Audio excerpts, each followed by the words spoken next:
Welcome to True Crime Threads, where secrets unravel and justice takes the spotlight.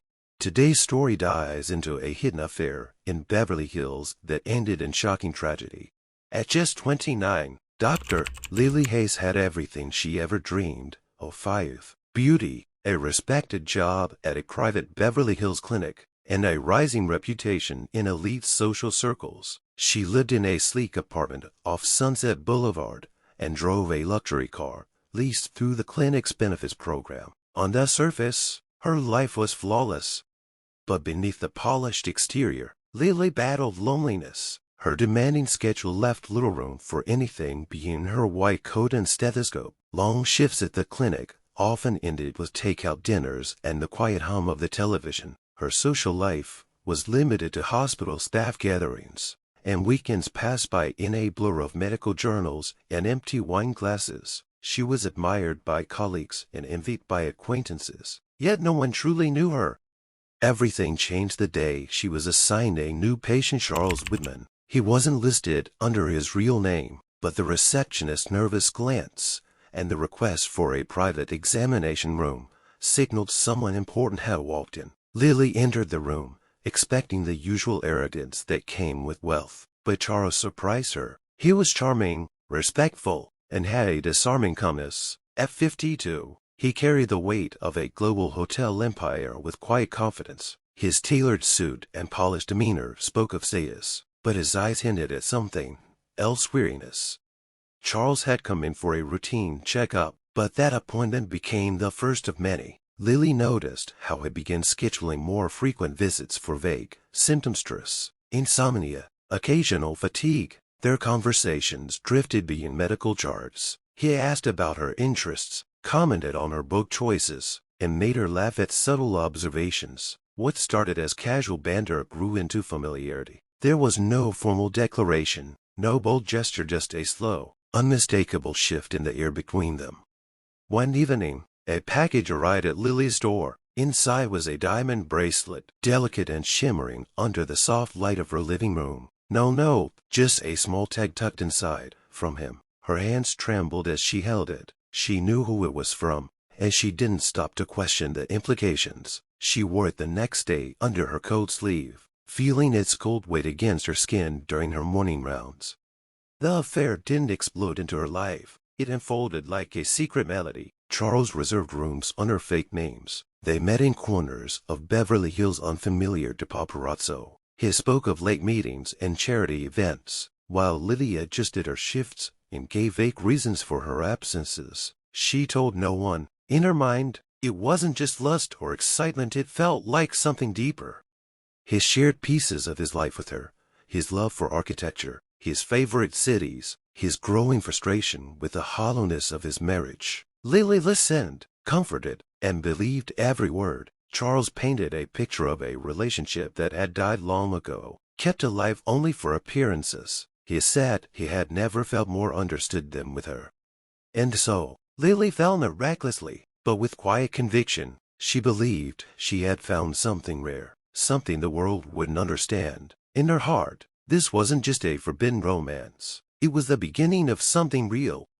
Over the next few months, Lily and Charles continued to meet in secret, hiding behind tinted windows and private entrances. Their meetings became more frequent, and the boundaries between their two worlds blurred. Charles was meticulous, always careful, never using his real name for bookings or leaving a digital trail. He gifted Lily lavish items: a designer handbag, a signed art print, an antique watch, but nothing that could easily be traced. To the outside world, their lives ran parallel, untouched, but inside their shared moments, they existed in a private, hidden world of their own making. Charles insisted that his marriage to Evelyn had been dead for years. He said they hadn't shared a bedroom in over a decade and only maintained the illusion of a happy marriage for the sake of public image and corporate stability. Evelyn was not just his wife, but his business partner, and her control over his public narrative was absolute. Any wrong move, any scandal, could cost him millions in investments, partnerships, and prestige. He told Lily he was working on a way out, one that would protect his legacy while allowing him to start anew. She trusted him, every word. Lily's life began to revolve around Charles. She adjusted her patient schedule, missed calls from her sister, and declined invitations from friends. Her apartment, once filled with medical notes and career ambitions, now held evidence of a different life, gifts wrapped in secrecy, memories built in whispers. She believed she was part of something meaningful. She believed a future with Charles was possible. Then, everything shifted. One morning, Evelyn Women noticed Charles had missed a scheduled foundation meeting. She brushed it off at first, assuming another business conflict. But as days passed and his behavior became increasingly erratic, she grew suspicious. His phone habits changed. Unexplained charges appeared on their shared accounts, and he often came home with a faint scent of perfume she didn't recognize. Rather than confront him, Evelyn hired a private investigator. She had done it before, years earlier, during another rough patch, but this time, she sensed something different, deeper. It wasn't just a casual affair. She felt it. Within a week, the investigator returned with photos. Charles and Lily at a secluded beach house in Malibu. Her husband, smiling, relaxed, intimate, in a way she hadn't seen him in years. Evelyn didn't lash out. She didn't cry or rage. She began planning, quietly, methodically. She told no one, not even her closest friend. She began reviewing her legal documents, shifting business shares, and changing the passwords on their joint accounts. She wasn't going to be caught off guard. Charles, unaware of her discovery, grew bolder. He told Lily he was close to filing divorce papers. He showed her copies on his tablet, outlining how assets would be divided and how they could begin again. Lily was ecstatic. For her, it was confirmation that their love was not a fantasy. But the papers were never submitted. He had shown her drafts, not filed documents. Whether he truly intended to leave Evelyn or merely wanted to keep Lily invested remained unclear. Lily never questioned him. She had already imagined the life they would build. Meanwhile, Evelyn waited, not for revenge, but for the perfect moment. On a warm summer morning, the world woke up to headlines announcing the mysterious disappearance of Charles Women. His luxury car, a black Bentley, was found parked neatly at a scenic overlook along Mulholland Drive. The engine was off, the key still in the ignition, and there were no visible signs of a struggle. His phone was missing. There were no calls, no messages, no farewell, just silence. News of the disappearance spread rapidly. Media outlets speculated wildly, spinning stories ranging from a planned escape to a high-stakes kidnapping. Social media buzzed with theories. The disappearance of a billionaire wasn't just news, it was spectacle. Cameras camped outside the Whitman estate. Reporters swarmed the gates, hoping for a glimpse of Evelyn or a family statement. But the mansion remained closed, its blinds drawn and its occupants unseen. The police launched a full-scale investigation. Helicopters scanned the hills, divers searched nearby reservoirs, and dogs combed the surrounding trails. Every lead ended in a dead end. There were no ransom notes, no suspicious sightings, no credit card activity. It was as if Charles had vanished into thin air.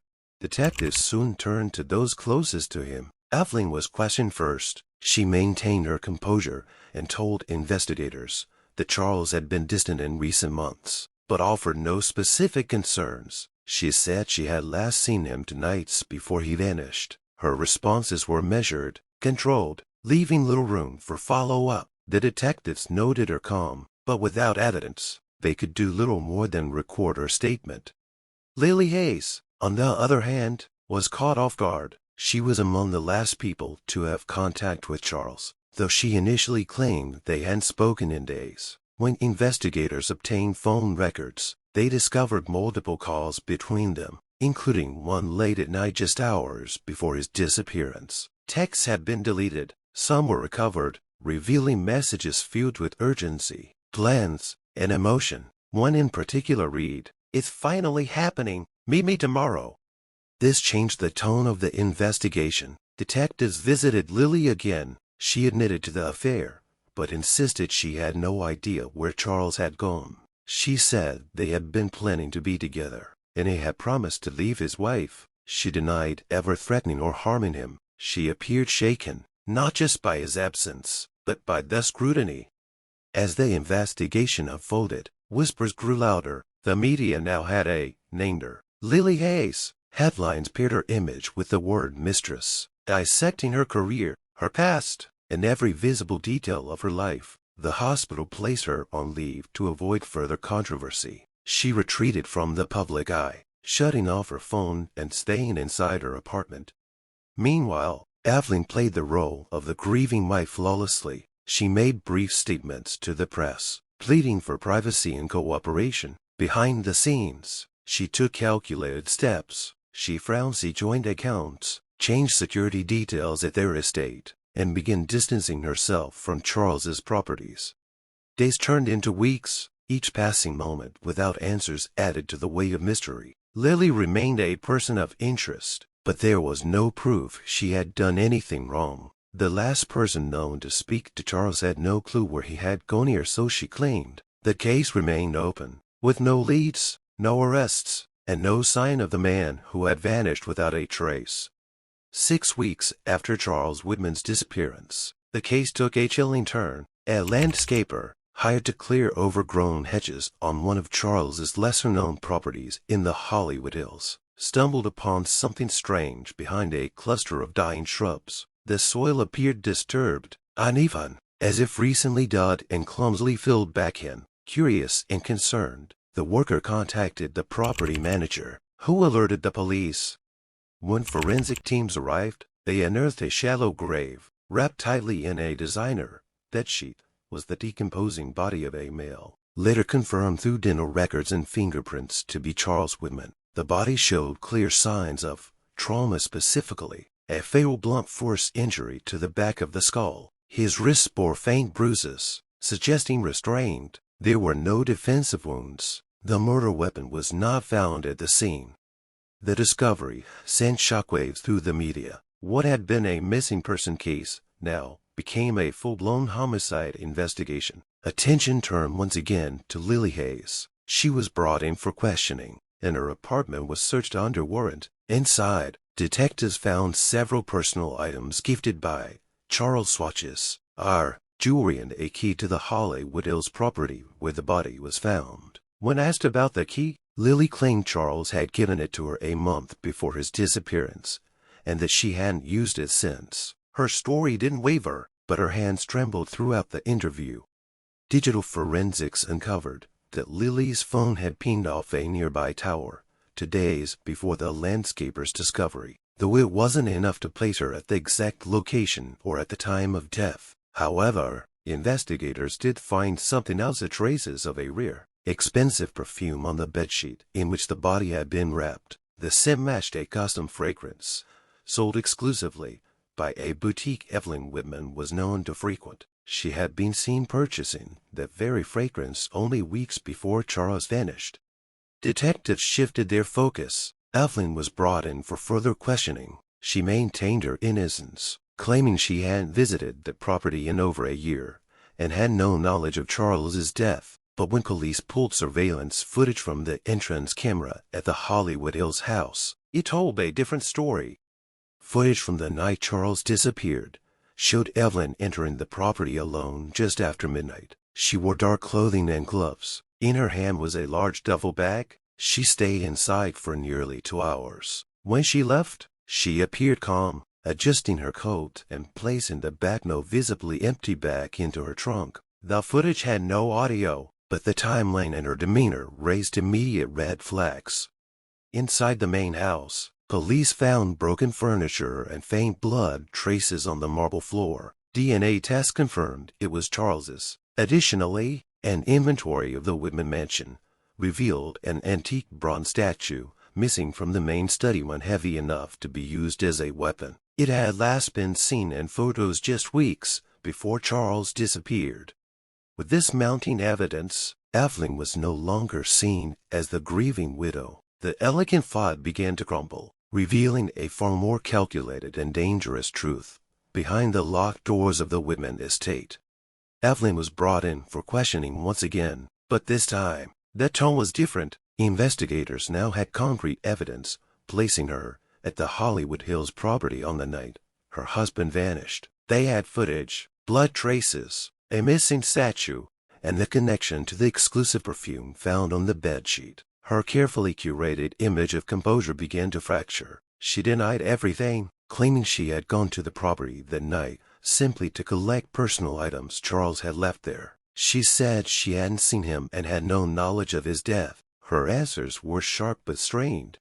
Police continued to build their case. They discovered she had made large cash withdrawals the week before Charles's disappearance and had instructed household staff to take unexpected days off around the same time. One of the drivers confirmed that Evelyn had asked to borrow a specific car, not usually used by her own yet. Conveniently, had no GPS tracking. Everything pointed to planning, not panic. The calmness of her actions suggested someone who was not reacting in the moment, but rather someone executing a decision made long before. The district attorney's office approved a warrant, and Evelyn Whitman was arrested and charged with first-degree murder. The news coverage was relentless. The widow of a billionaire, now handcuffed and escorted into a police car, her expression blank and unreadable, became a national headline. Former business partners and friends were stunned. Her legal team immediately moved to control the narrative, arguing she was being targeted based on circumstantial evidence and public perception. The prosecution told a different story. In their version, Evelyn was a woman driven not by heartbreak, but by a need to control. Charles's affair had not just hurt her pride, it had threatened everything she had built alongside him. Their wealth, empire, and image were intertwined, and a divorce would dismantle the power she held. She stood to lose board positions, shares in the company, and her place in elite circles. More than betrayal, it was about preservation. According to the prosecution, she calculated the risk and eliminated the problem. Lily Hayes was cleared of suspicion. Her name, however, remained attached to the scandal in headlines and public memory. Though she had done nothing illegal, the association cost her career, reputation, and sense of privacy. She resigned from her clinic position and quietly moved out of Los Angeles. Her apartment was emptied in a single weekend. She left no forwarding address. Friends said she stopped answering calls. She simply disappeared from the life she once knew. Evelyn Whitman stood trial months later in one of the most publicized courtroom battles of the year. Her defense painted her as a loyal wife betrayed and overwhelmed, but the prosecution presented a narrative of precision, motive, and opportunity. The jury took less than 3 days to reach a verdict. Guilty. She was sentenced to life in prison, without the possibility of parole. The story closed with two women on opposite ends of a tragedy, one behind bars, the other erased from the life she thought she was building. And at the center of it all was a man whose secrets, choices, and lies had finally caught up with him, leaving behind a legacy stained by betrayal and loss.